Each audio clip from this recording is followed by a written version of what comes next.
Hola oyentes de Radio Sefrat, volvemos a encontrarnos con Ricardo López Gotti en la sección Las edades del totalitarismo. ¿Qué tal, Ricardo? Hola Jorge, ¿cómo estás?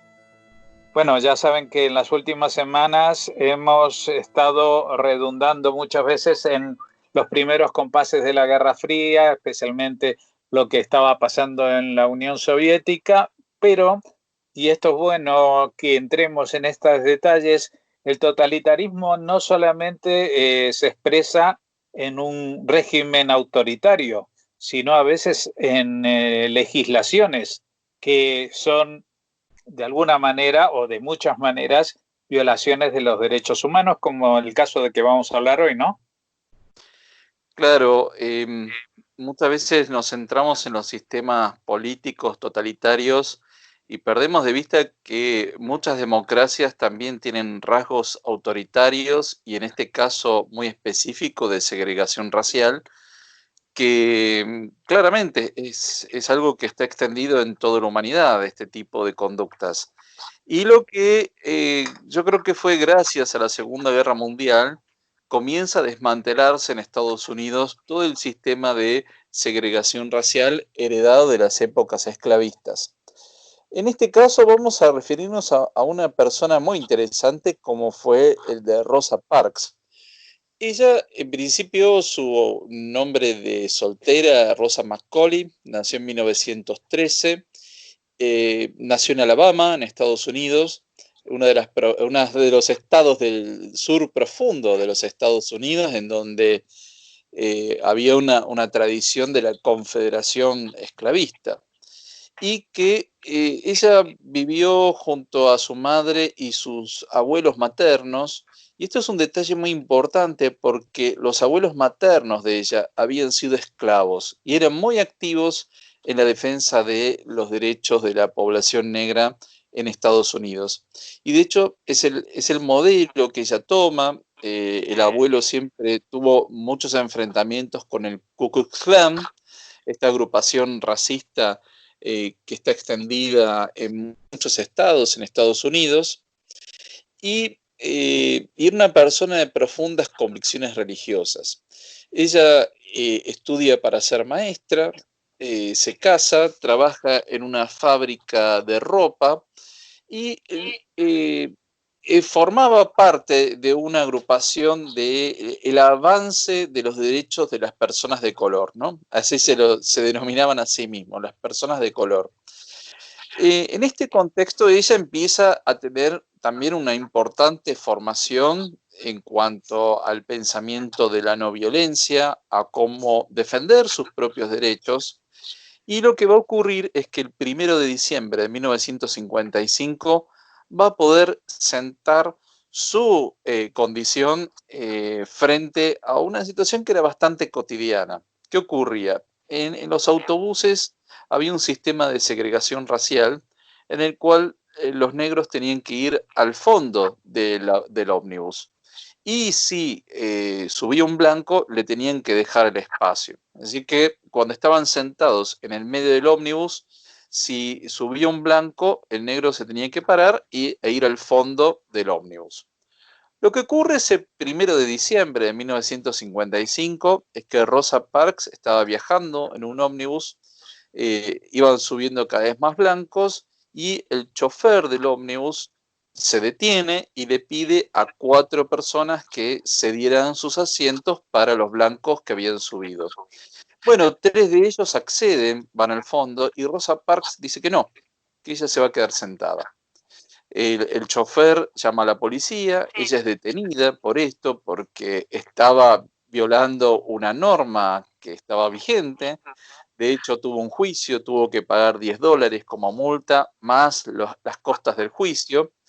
Pero más allá de esto, este simple hecho de permanecer sentada y resistir una ley claramente injusta como era esta de ceder el asiento a personas blancas cuando subían al ómnibus, esto va a sentar un precedente importante y va a dar lugar a un movimiento muy importante que primero comienza en Alabama y después se va extendiendo por el país, que era el movimiento de los derechos civiles. Es decir, esto era algo que ya se venía gestando después de la Segunda Guerra Mundial, pero que ahora justamente Rosa Parks se va a aliar a un personaje fundamental que era de la misma localidad de Montgomery, ahí en Alabama, que era un pastor bautista que era nada menos que Martin Luther King.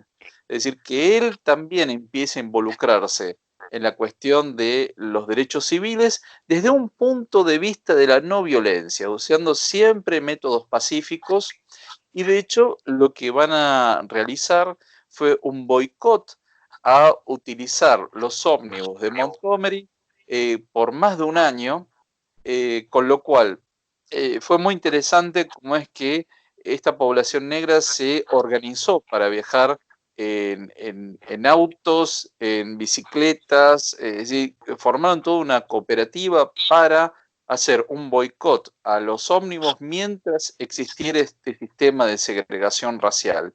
Y finalmente la Corte Suprema de Justicia de los Estados Unidos les dio la razón, es decir, que dictaminó que era inconstitucional este sistema de segregación racial en los ómnibus.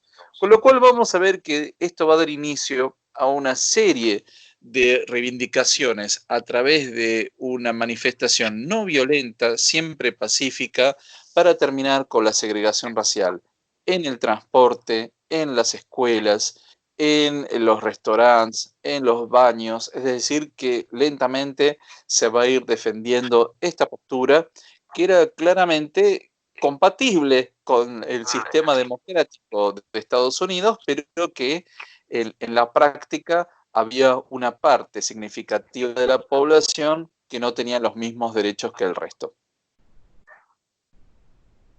Bueno, vemos que ya entramos en una dinámica que nos resulta bastante más conocida en estos tiempos, es decir, la actuación de, digamos, de la sociedad en la gestión de los derechos, no solamente la política, ¿no? Es decir, todo esto que hoy en día se llaman ONGs, organizaciones no gubernamentales, tienen también su origen en este tipo de historias, ¿no? Así es, y que hay derechos que son anteriores al Estado, es decir, que puede haber legislación que es injusta, así como hemos visto que había un sistema legal que tenía el nazismo y que era sumamente injusto. Bueno, acá empieza a ponerse en evidencia que también en los regímenes democráticos existían este tipo de normas y que había que compatibilizarlo con los principios de la democracia y la libertad y la igualdad ante la ley que tanto se proclamaban, pero en la vida diaria muchas veces no se practicaba. Muy bien, pues te agradecemos esta entrega de hoy, especialmente porque es como si abriera un nuevo capítulo. Como decíamos, en las últimas semanas habíamos estado comentando mucho de lo que pasaba en la Unión Soviética, que era un régimen totalitario, pero que al haber vencido, digamos, en la guerra a otro régimen quizás peor o quizás igual como el nazismo, era más difícil de catalogarlo como totalitario y ahora todavía más. Es decir, vamos ya descartando o abordando temas que no son tan evidentes, tan blanco y negro, sino que con muchos matices todas las sociedades tienen estos rasgos que evidencian esta huella totalitaria del pasado, en muchos casos colonial, imperialista o antidemocrático. Muchas gracias, Ricardo, por habernos acercado a este personaje, porque seguramente algunos de los secundarios de esta historia volverán a aparecer en el futuro, ¿no? Así es. Bueno, muchas gracias y como siempre un gran saludo a toda la audiencia de Radio Sefarad.